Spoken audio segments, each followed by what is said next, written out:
Welcome to Narrative Nights. Step into a world of mystery, intrigue, and suspense.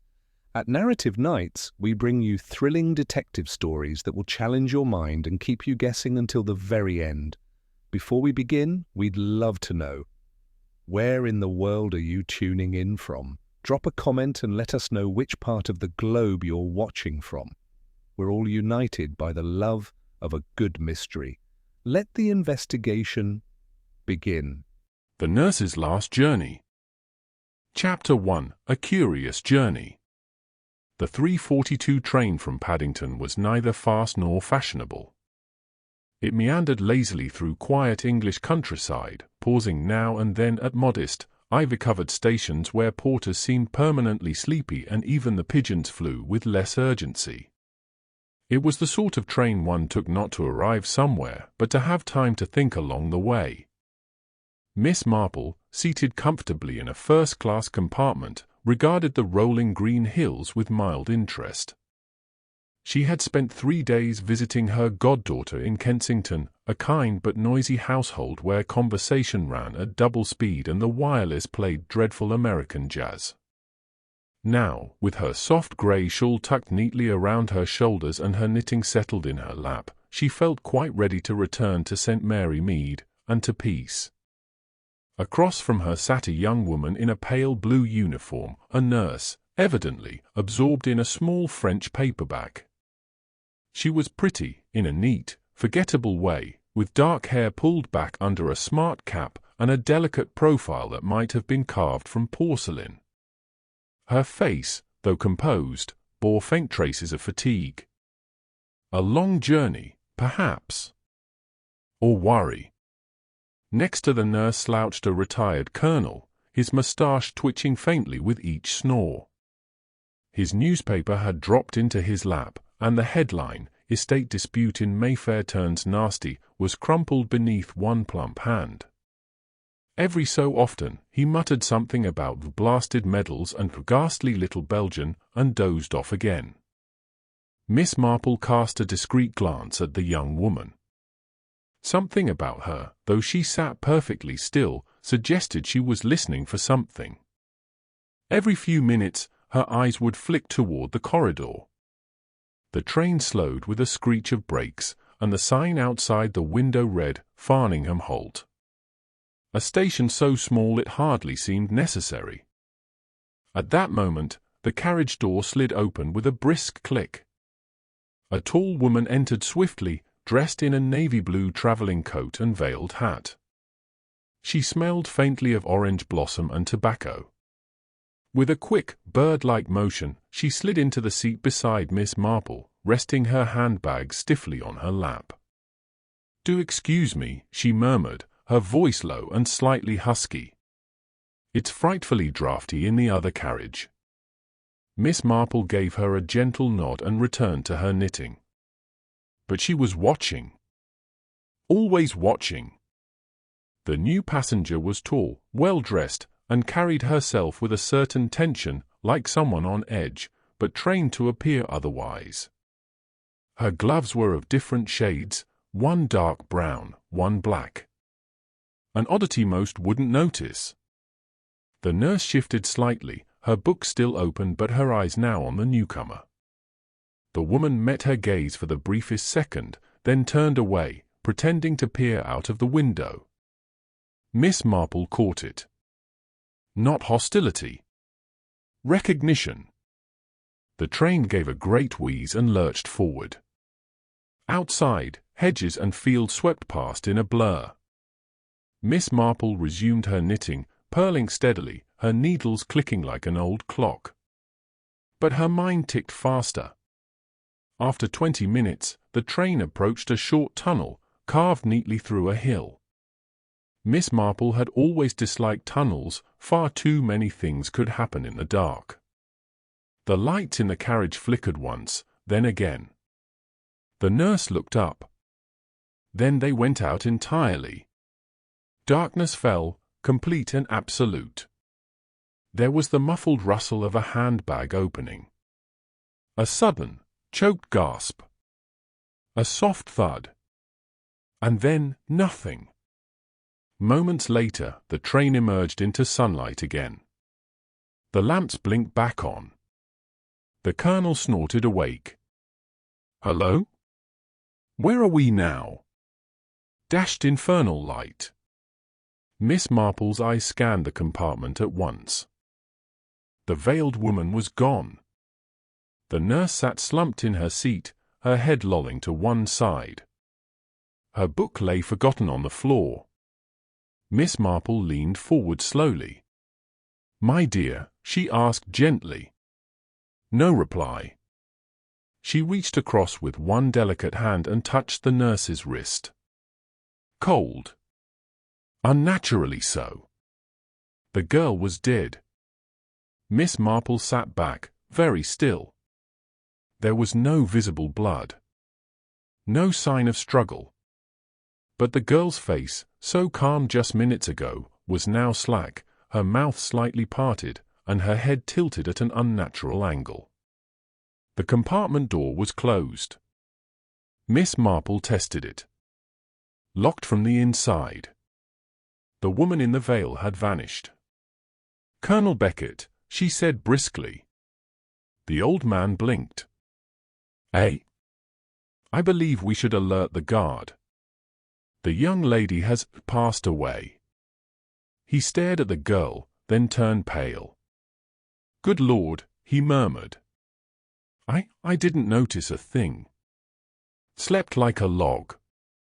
"I dare say," said Miss Marple, her tone even. "But I rather think someone else did not." She stooped, quietly picking up the book. A theatre ticket stub fluttered from between the pages. Lyceum Theatre, stalls, cancelled. Something else glinted faintly under the nurse's seat. A torn luggage tag. Miss Marple slid it out with her foot. Handwritten initials, J.M. Strange, she thought. The nurse's uniform bore a stitched name, Elise Du Bois. Interesting. There was also a faint scent in the air. Orange blossom. Very faint. But there. Miss Marple sat quietly as the train rumbled on. Outside, the world remained blissfully unaware. But inside that locked carriage, death had come. Quietly. Swiftly. And cleverly. Miss Marple, adjusting her spectacles, felt the familiar stirrings of a puzzle. And she did so enjoy puzzles. Chapter 2: The Lady Who Vanished. The stationmaster at Market Basing had seen many curious things in his day, but nothing quite as unsettling as a first-class passenger discovered dead on arrival. The nurse, pale and unresponsive, was quietly removed by two discreet railway men while passengers looked on, puzzled but largely unaware. British decorum demanded one not gawk, even at tragedy. Miss Marple, however, did more than observe, she noticed. She noticed the way the station guard hesitated before opening the compartment door, puzzled by the latch. She noticed that no one on the platform had any recollection of a tall woman in a veiled hat disembarking. And she certainly noticed the reaction of Inspector Drake, who met the train with a grim expression and too little curiosity for Miss Marple's liking. Heart failure, most likely, he declared without enthusiasm, scribbling notes in a battered pad. Or some foreign condition. "She looks foreign, doesn't she?" "I wouldn't assume," Miss Marple said softly, though I did hear a distinct accent when she first entered. "French, I thought." Drake eyed her with mild suspicion. "And who might you be?" "Miss Jane Marple of St. Mary Mead." "I believe you'll find that Inspector Craddock knows me. I happened to be present in the compartment when the young lady passed." He blinked. "You were there when she died?" "I was knitting," Miss Marple replied serenely. "I heard nothing violent. But when the train went through the tunnel, the lights failed. It was only for a moment or two, but afterward, she wasn't breathing." Drake tapped his pencil thoughtfully. Nothing else strange. Miss Marple smiled very gently. Only that a woman who entered the compartment shortly before, tall, well-dressed, gloved, was gone by the time we emerged from the tunnel. And the door, oddly enough, was locked. Drake frowned. No such woman was seen leaving at Farningham Holt or Market Basing. Then she has vanished, Miss Marple said mildly. Which would be rather difficult on a moving train, wouldn't it? The inspector said nothing, but she could see the doubt settle in his eyes. He was not the type to relish puzzles. As the body was taken away and the passengers were redirected to fresh compartments, Miss Marple remained seated, watching the world pass by through a veil of quiet thought. She had already formed a theory, one not yet complete, but seeded by instinct. Later that evening, in her sitting room in St. Mary Mead, Miss Marple sat in her favourite armchair, her knitting abandoned in her lap.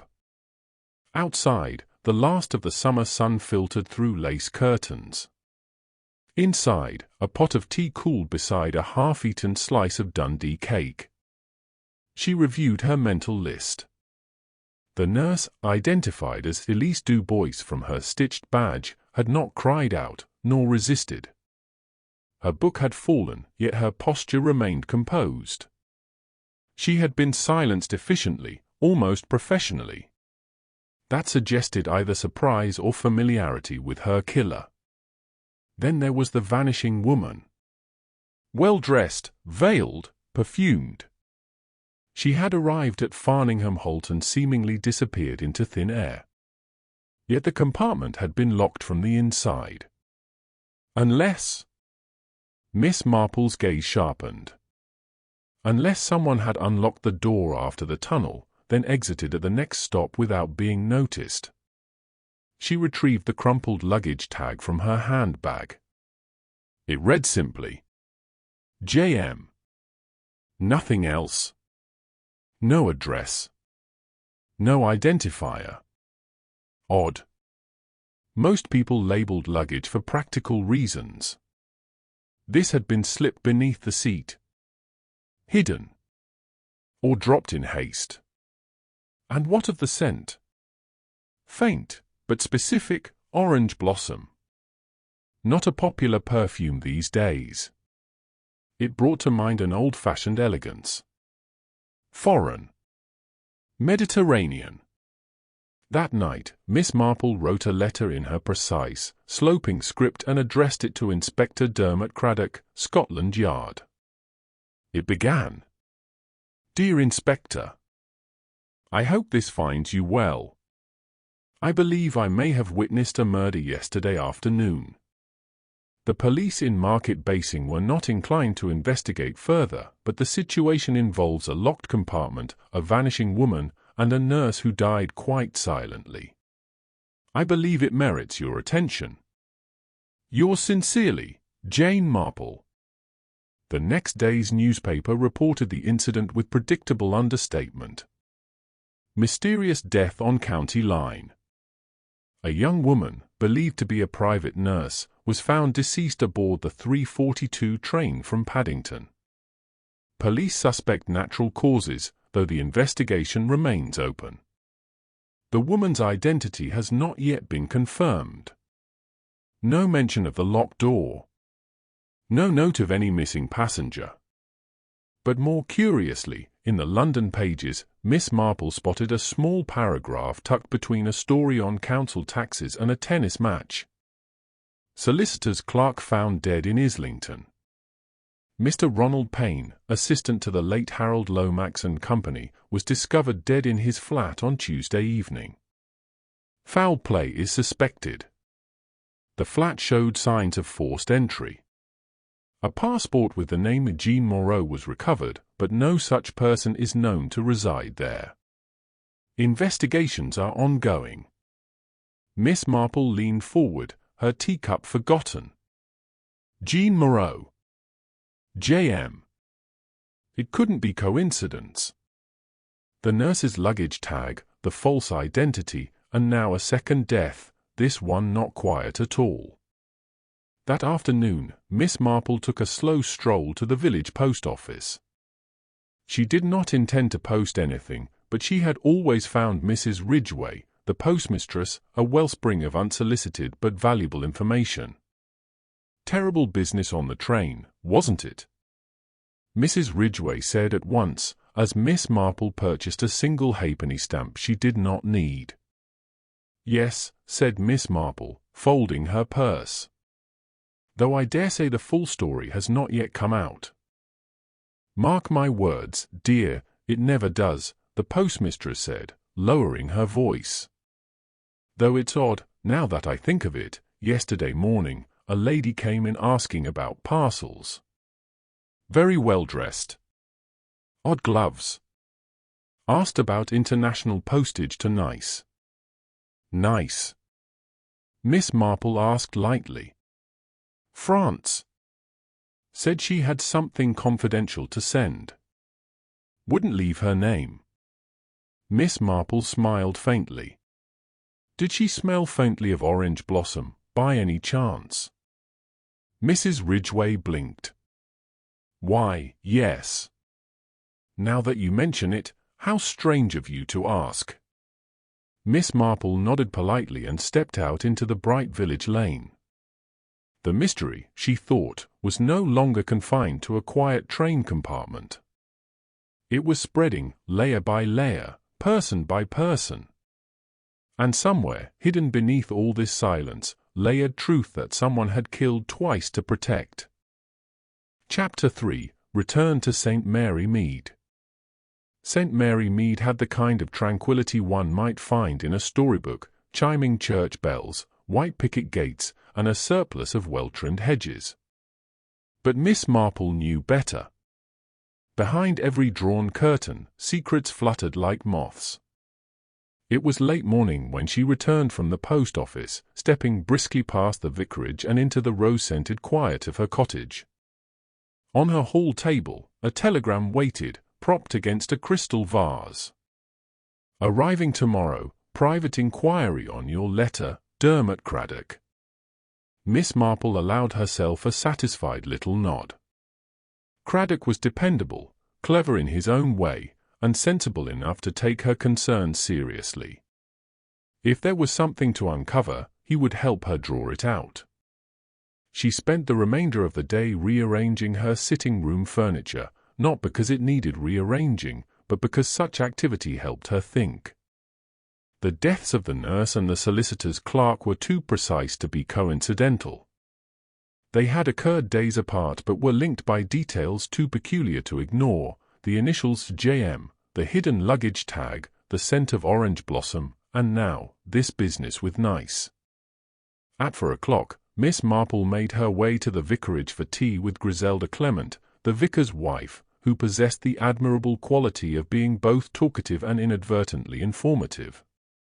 Well, you've stirred the dust, Jane, Griselda said, pouring tea with theatrical flourish. The whole village is whispering about that nurse, murder, scandal, foreign agents. It's all very Agatha Christie. Miss Marple allowed herself a faint smile. It is strange, isn't it? A girl dying quietly in a locked train compartment, and not a soul saw anything. Griselda leaned in. It gets stranger. We've a new neighbor at the old parsonage. Moved in just yesterday. Widow, they say. Name of Mrs. Celia Arkwright. Red hair, the color no one's born with after 40. Travels light, but came with 3 trunks and a piano.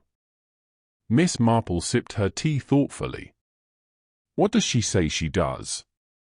Writing a book, said Griselda. Researching English church windows. She called on Leonard earlier. Knew a surprising amount about medieval rood screens. Too much, actually. All seemed a little rehearsed. And has she said where she moved from? London. Though she flinched when Leonard mentioned Islington. Odd, don't you think? Miss Marple did think. and she would think even more once she saw the woman herself. The next morning brought clear skies and an air of fresh curiosity. Miss Marple strolled to the high street with purpose, visiting the greengrocer, the chemist, and the baker in deliberate succession, allowing time to be seen. She did not have to wait long.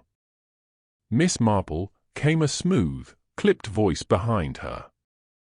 She turned to see a striking woman in a forest green coat and hat, carrying a leather satchel and a handbag just slightly too fine for casual use.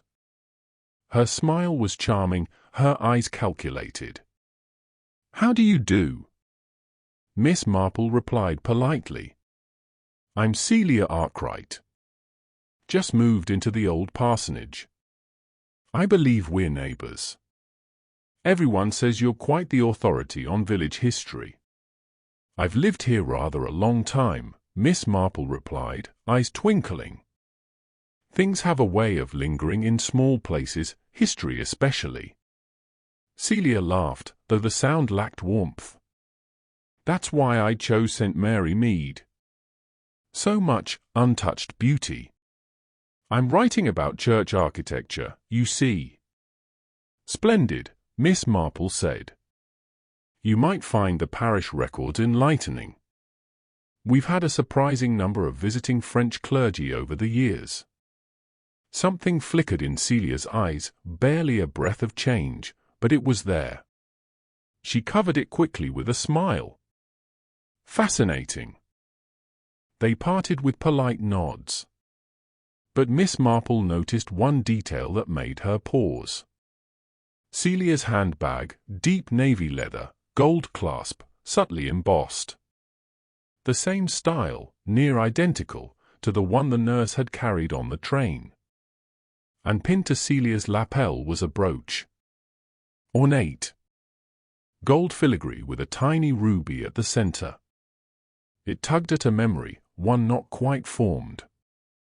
Miss Marple had seen it before. Inspector Craddock arrived that evening, hat in hand, his face lined with travel and questions. "Your letter was very precise," he said, taking the armchair across from Miss Marple. "I'm afraid the local inspector wasn't inclined to dig any deeper. But I had the nurse's body examined by a London pathologist.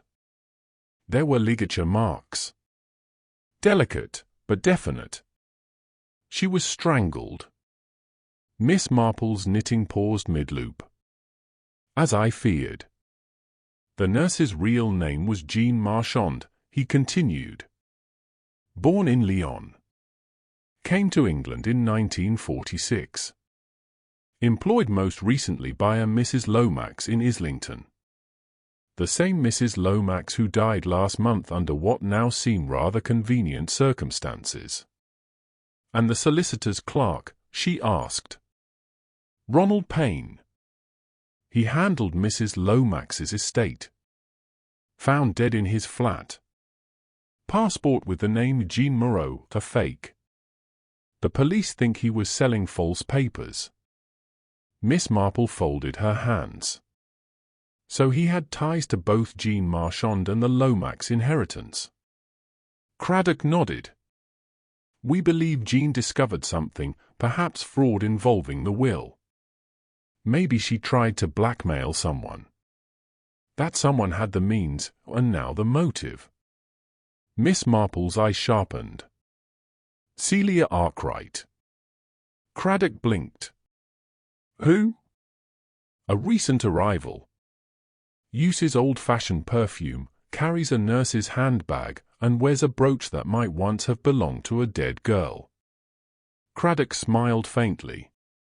"You don't miss much, do you, Aunt Jane?" "No," she said softly, reaching for her tea. "But I never jump to conclusions either. One must tread carefully, especially where murderers tread first." Chapter 4: Beneath the Surface. The days following Inspector Craddock's visit passed in that curious St. Mary Mead rhythm, a gentle facade of normality barely disguising the undercurrent of interest in everything that wasn't anyone's business. But one thing had changed: Miss Marple no longer knitted quite as absently. Her fingers moved with the same calm rhythm, yes, but her mind had taken on a keener sharpness, like the needle slipping stealthily through wool, unseen, but drawing threads together with precision. She knew what she was looking for now. The pattern had begun to show itself. On Thursday morning, with a straw hat perched delicately on her head and her handbag neatly clasped in one gloved hand, Miss Marple made her way to the local parish archives housed in the vestry of St. Mary's Church.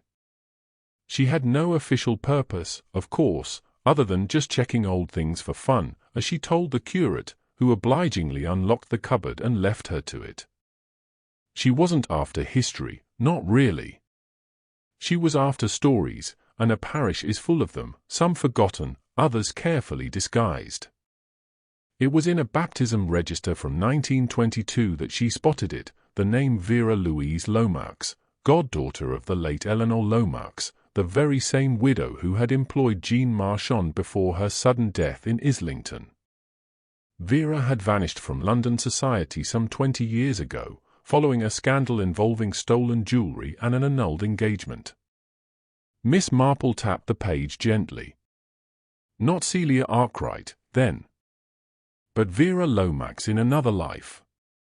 And now, in St. Mary Mead under a new name, hiding behind a fictitious book and a borrowed air of respectability. That afternoon, Miss Marple invited Inspector Craddock to tea. She had baked scones, because important information ought always to be softened by good manners and raspberry jam. "There's no Celia Arkwright," she said, passing him the plate. "At least, not the one who lives at the old parsonage. Her real name is Vera Lomax. She was Eleanor Lomax's estranged daughter-in-law, long presumed to have gone abroad." Craddock looked up sharply. "The same Eleanor Lomax who left her entire estate to her nurse, Jean Marchand?" Miss Marple nodded. "Precisely. I believe Vera returned, assumed a new identity, and infiltrated her former mother-in-law's household as a companion or carer. When Jean discovered the truth, perhaps noticing inconsistencies, perhaps through carelessness, she became a threat." Craddock frowned. "And so Vera had her silenced on the train?" "Yes," Miss Marple said calmly. "She wore gloves, a veil, and slipped away at the next stop, unseen. The nurse was strangled during the tunnel blackout, very efficient, very quiet." Craddock gave a long, low whistle. "That's cold-blooded." "And calculated," Miss Marple added gently. "But murderers rarely stop at one. I believe Ronald Payne, the solicitor's clerk, knew too much as well. Perhaps he was helping Vera forge new papers or access the inheritance. Then he tried to sell her out. Which would explain why he was found dead with a false passport." "Indeed. And that name, Jean Moreau, is just a male version of Jean Marchand's initials. Almost mocking, wouldn't you say?" Craddock sat back in his chair, his brows furrowed. "We'll need something concrete to link Vera to both victims." Miss Marple smiled faintly. "We may have it already." The next morning, Miss Marple paid a casual visit to the old parsonage. She brought with her a small gift, a cutting from her rose garden, wrapped neatly in brown paper. "Do come in," Vera said, her voice bright but tight. "I was just having coffee. Do you take cream?" Miss Marple accepted with polite murmurs and glanced discreetly around the drawing room. It was filled with tasteful furniture, books stacked in artful disarray, and a piano that looked recently tuned. On the sideboard sat a silver frame containing a photograph of a smiling older woman and a young man in military dress. It was the kind of photograph one might expect to find in any English home. But Miss Marple noted the faint dust around the frame, and the slight discoloration of the photo, taken, perhaps, from somewhere else and recently positioned for effect. "You must miss your late husband terribly," Miss Marple said kindly. Vera paused, just slightly. Yes. It's been difficult. And was he buried here in England? No, she said too quickly. In Italy. He was posted there. Miss Marple nodded, concealing her satisfaction. The real Mr. Arkwright, she now suspected, had never existed. As she sipped her coffee, slightly bitter, but tolerable, her eyes fell on a small wooden cabinet. Its door stood ajar. Just visible inside was a blue folder bearing the embossed name, Lomax and Company. Solicitors. Vera noticed her glance and moved quickly to shut it. Old papers, she said, almost too casually. Leftover research. Nothing terribly exciting. Miss Marple smiled pleasantly. Old things often are, until one looks closely. She stayed only 15 minutes more, long enough to notice a small thread clinging to Vera's sleeve, red wool. The same color Jean Marchand's traveling cape had been, and the same color as the yarn Miss Marple had found snagged in the train compartment's door hinge. That evening, she met Craddock once again, this time in the vicarage garden, away from curious ears. "She's slipping," Miss Marple said quietly. "She's too careful, and careful people always reveal themselves eventually. She's keeping something. I saw solicitor's documents in her cabinet, and her reactions are off. They're rehearsed, not lived." Craddock nodded. "I've spoken to the pathologist again. They've confirmed that Jean was killed with a thin cord, possibly from inside her uniform. Very little pressure required. Instant. And they found traces of orange blossom oil on her collar. Then she was killed by someone who leaned in close," Miss Marple said softly. "Someone she didn't fear." Craddock hesitated, then added, "We searched Ronald Payne's flat again. Hidden under the floorboard, there was a document. A revised will. It names Jean Marchand as Eleanor Lomax's sole heir. It's signed. And witnessed." Miss Marple's eyes gleamed. "There's our motive," she said. "And soon, I think, we'll have our proof."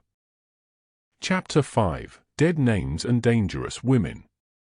The morning mist clung to the hedgerows like reluctant secrets, refusing to lift. Miss Marple stood by her sitting-room window, gazing down Church Lane, where a solitary postman pedalled his way through the fog. His bicycle's squeaky brake and muffled cough were the only sounds breaking the hush of the village. She had not slept well.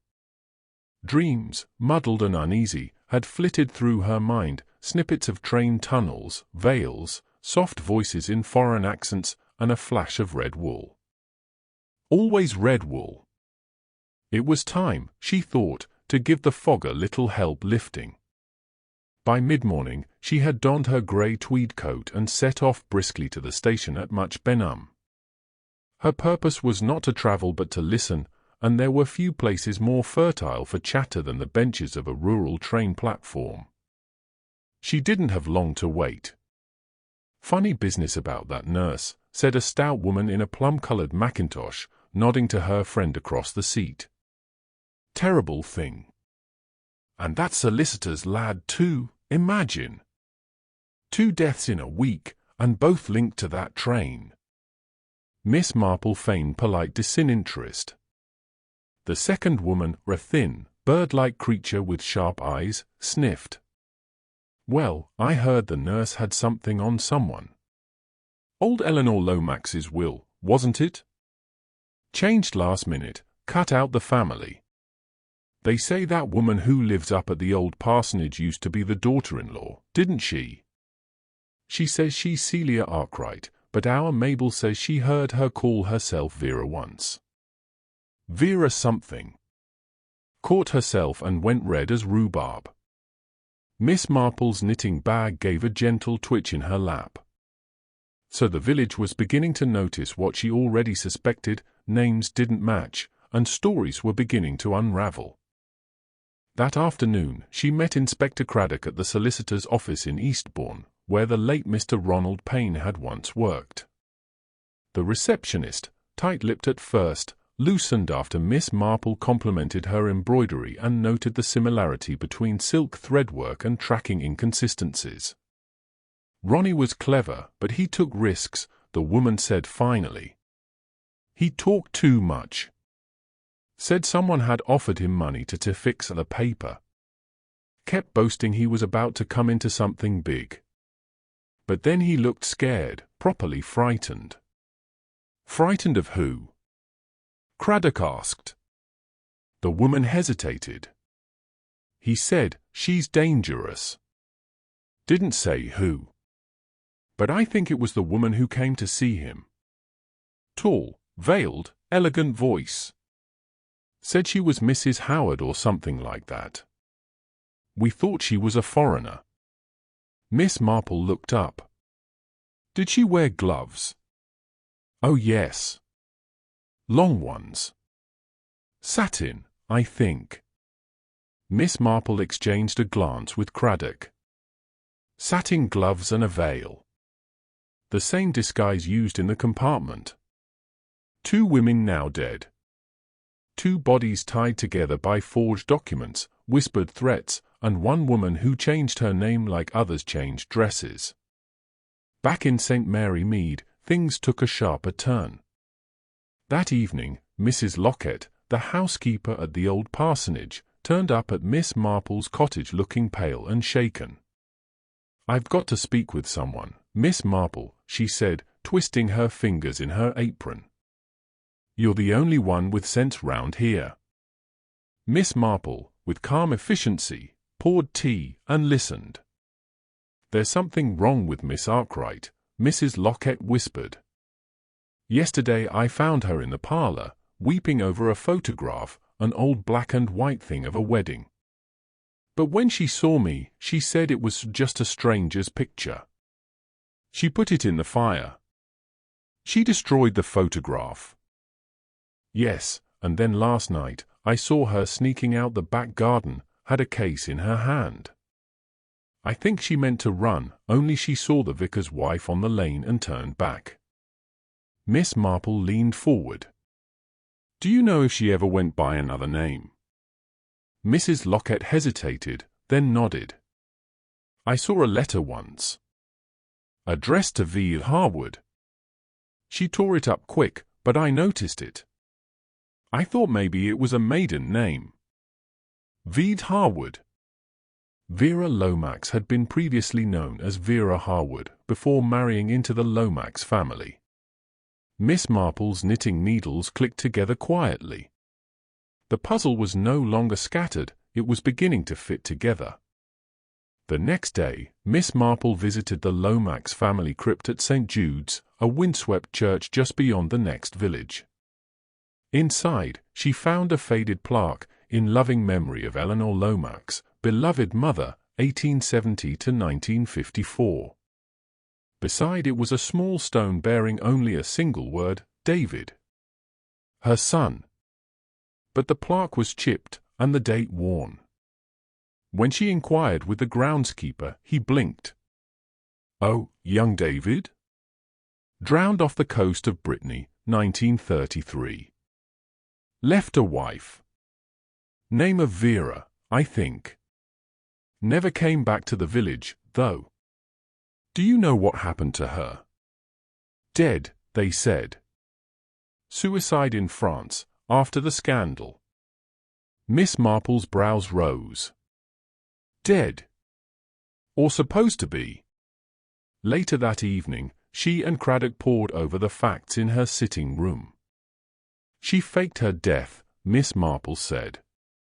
Vera Harwood, later Lomax, re-emerged years later as Celia Arkwright. She forged her credentials, wormed her way into her mother-in-law's trust, and murdered Jean Marchand when the truth threatened to surface. And Ronald Payne? Craddock asked. An accomplice at first, she said grimly. But greedy. And blackmailers don't live long when the person they threaten has already killed once. Craddock sat back. And now we have enough to arrest her. Soon, Miss Marple said. But one must never hurry a spider from her web.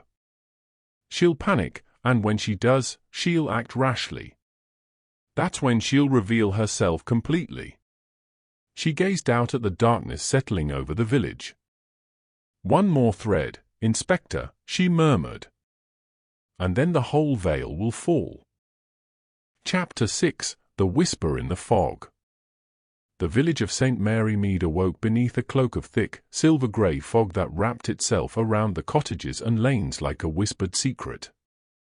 It dulled colours, muffled footsteps, and softened the edges of the familiar, lending an air of mystery to even the most mundane morning.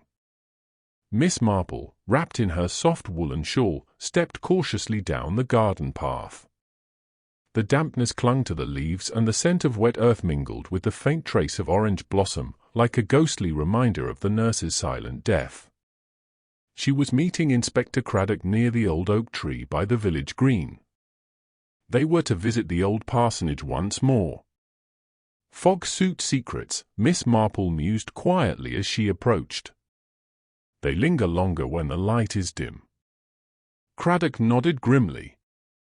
And someone is whispering in the fog tonight.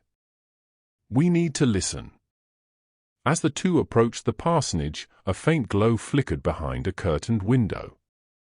The house looked imposing in the half-light, its shadows twisting across the ivy like dark fingers. Miss Marple's eyes scanned the garden carefully. Something caught her attention, a length of red wool, fluttering from a rosebush, damp and freshly torn. Ah, she whispered, picking it up delicately. A thread left behind by a nervous hand. Inside, the atmosphere was tense. Vera Lomax, alias Celia Arkwright, was seated in the drawing-room, her composure faltering slightly as the two visitors entered. The poker face cracked, just a fraction. Mrs. Arkwright, Craddock began, we have questions that demand answers.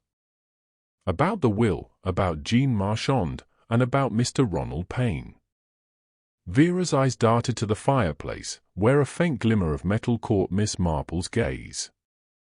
Come now, Inspector, Miss Marple, she said smoothly, surely you don't expect me to confess to things I did not do.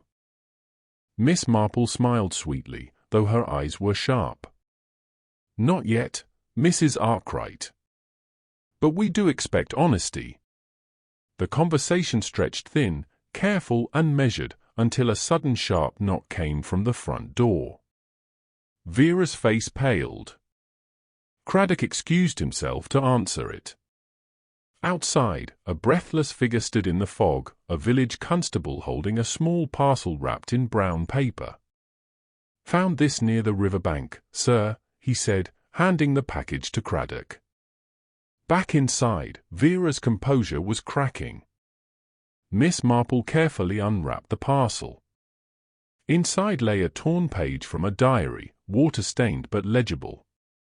Must act quickly. Jean is too close to the truth. If anything happens to me, look to the past. The key lies where secrets were buried. Miss Marple exchanged a glance with Craddock. The past, she murmured. Secrets buried. Vera shifted uneasily. I don't know what that means. Oh, but I think you do, Miss Marple said softly. Suddenly, from the hallway, a whispered voice came, soft but chilling. You forget, Miss Marple. I know your ways. You think you have me cornered. But I always have one more card. Vera Arkwright emerged from the shadows, her veil lifted, eyes blazing with cold fury. Craddock moved quickly to block her path. Outside, the fog thickened as a distant clock chimed midnight. Miss Marple's fingers tightened around her knitting. The game was far from over. Chapter 7, The Final Thread.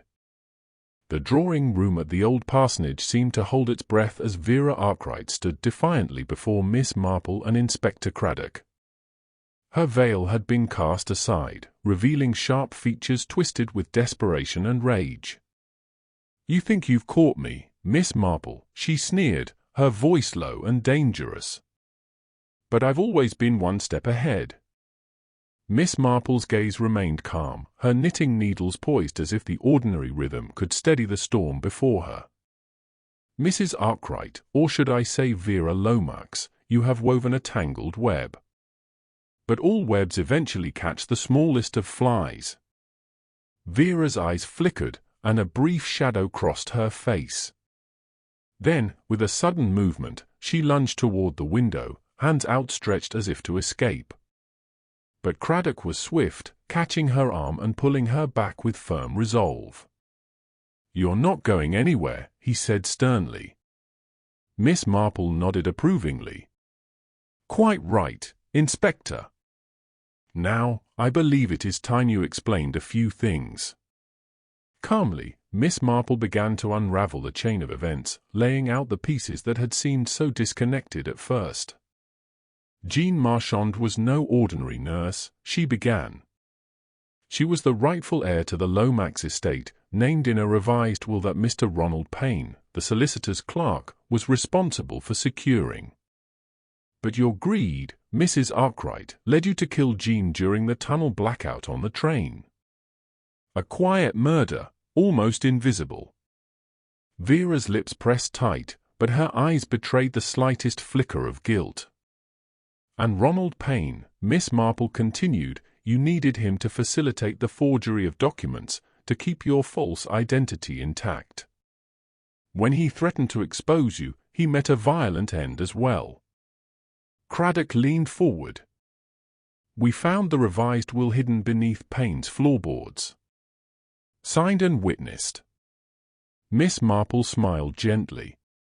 "Indeed. And the final piece was the red wool."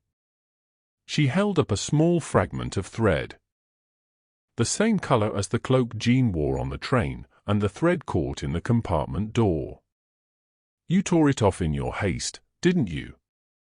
Vera's defiance faltered, and she sagged into the nearest chair. "It was necessary," she whispered. "They were going to ruin me. I had to protect myself." "But at what cost?" Miss Marple asked softly. The inspector produced handcuffs, and Vera was led away, still murmuring excuses. As the door closed behind her, Miss Marple turned to Craddock. "Justice is seldom swift, Inspector, but it is steady. And sometimes, the quietest compartments hold the loudest secrets." Craddock smiled. "I must say, Aunt Jane, your insight is unmatched." Miss Marple settled back in her chair, picking up her knitting once more. Outside, the village clock struck midnight, its chimes echoing softly in the still night. The case was closed, but the memories, like threads, would linger on, woven into the fabric of St. Mary Mead forever. Chapter 8: The Quiet Resolution. The sun was beginning its gentle descent beyond the rolling hills of St. Mary Mead, casting a warm golden light over the village rooftops and the neatly tended gardens. The village, once stirred by whispers and suspicion, had settled back into its usual peaceful rhythm, though now with a subtle undercurrent of relief. Miss Marple sat quietly by the window, the afternoon light falling softly on her silver hair. Her knitting needles clicked steadily, echoing the slow, reassuring pulse of village life itself. Inspector Craddock, fresh from London, was visiting one last time before returning to his duties. Over a pot of fragrant tea and slices of Mrs. Marple's famed seed cake, they reviewed the case, its twists, its shadows, and the delicate dance of human nature that had led to its resolution. "I must confess, Aunt Jane," Craddock said, stirring his tea thoughtfully, "I had my doubts about your quiet compartment theory. But you were absolutely right about the vanishing woman, and far more correct than the local police." Miss Marple smiled gently.